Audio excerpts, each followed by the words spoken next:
need those funds in order to ensure that we can build our infrastructure. I'll go right into the issue of crime right now. Crime falls under the Ministry of Justice. And definitely we're going to need millions upon millions to ensure that we put a structure in place. To also ensure also right now with regards to our youth. As you know, a lot of the crime committed right now is done by our youth. And the different areas, like Dutch Quarter, Such Road, all over the island, but those specific areas where we have a lot of problems where that's concerned. Why I mentioned crime. In 1999, there was a discussion at the PMIA Hall, and the speech was given by the then time Inspector of Police, Mr. Adama Duran. And one of the issues discussed was the issue of community policing, where they would put substations in different areas, and once they do that, we will make sure that at least there's more visibility. But we want to see further than that. We want to see also that in not only having substations there in the different areas, not only having more visibility, but also these funds can be used to build rehab centers, training centers, and so on. 1989, when the Dutch had made funds available to build a polytechnic school, the Democratic Party didn't look at it. The money was sent back or taken back by Holland because nothing happened.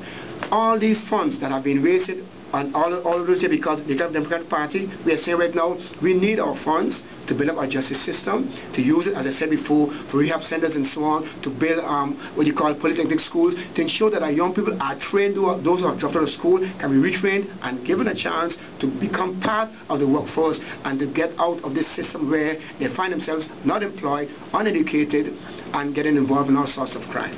So in other words, to wrap that up, the deal is closed, it is shut, so ain't no one can really stop it, no matter who goes into government. All right. Well, and let's put it this way, definitely not, and especially our quest from St. Martin is to ensure that it's the deed that we have started, the work we have started continues, and I can repeat again, we are looking for the 3 complete seats, because when you have 3 seats, you have power, and there's no way that we can have 3 seats and come and ask for things or demand what belongs to us that we cannot receive, because fact remains, if we withhold our seats, then there is no government, because St. Martin must be in the government. There's no other party can go in there and take it, because the only party that's being elected by the people is the party of St. Martin Alliance, and we need the 3 seats to ensure that the job that we have begun, that we can complete it.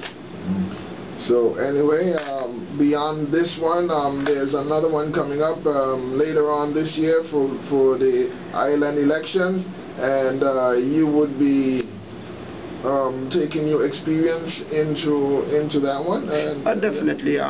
This is my 4th election that I'm contesting. My first was in 2003, and one of the things that I've always said, there are politicians and there are statesmen. A politician works for the next election, a statesman for the next generation. And I have always said, what I'm doing is for the next generation. You have to have vision, you have to understand the fact that you are there for some period of time, but you got to set the groundwork to ensure that once you're not there, the goal has been set, the groundwork is there, that the people who follow you can reach that goal. My thing is to ensure that the young people especially, because we always say that they are the men and women of tomorrow, when it comes to the actual training and preparing them, it doesn't happen. DP has been there for 50 years, it's most about experience. But one of the things that have always had me confused where they're concerned was the issue that they didn't build any schools, there were no libraries, books, nothing. So I'm saying, if you're talking about you love your people, that they are special, even today they're talking about how poverty in St. Martin is on the increase. What were you doing the 55 years and now the last 10 years? We're hearing all kind of ideas and plans now, how to have many things that were in the pipeline that now is being done in the National Alliance. And I laugh at that, because fact remains, you had 9 years to execute them. What happened?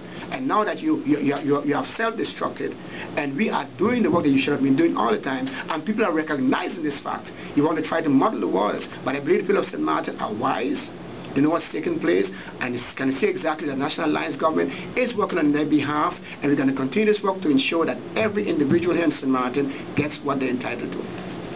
So you would be in the next election coming up? Oh, definitely.